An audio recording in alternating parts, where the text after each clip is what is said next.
Βρίσκουν χώρο τώρα οι Σέρβες με την Τσάνκοβιτς από τα δεξιά για την Πόλιακ. Το γύρισμα και το 1-0 αυτή τη φορά δεν αστοχεί. Η Ιβάνοβιτς, η μπάλα έφτασε στην Πόλιακ που γύρισε στην Ιβάνοβιτς που πάτησε σε θέση φορ στην καρδιά της ελληνικής άμυνας για να στείλει την μπάλα εύκολα στα δίχτυα της Ζωής Νάση για το 1-0.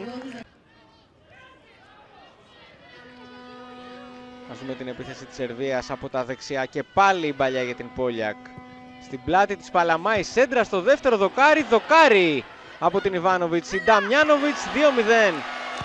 Στο τάσις της Πόλιακ από δεξιά.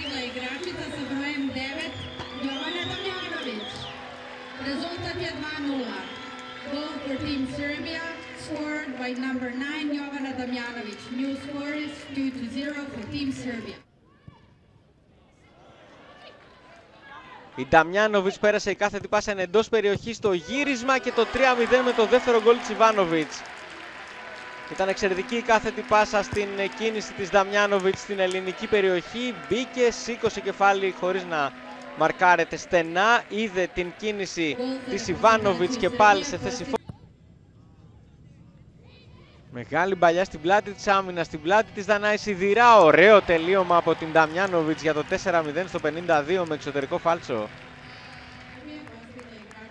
Ο θηλυκός Χάρι Κέιν.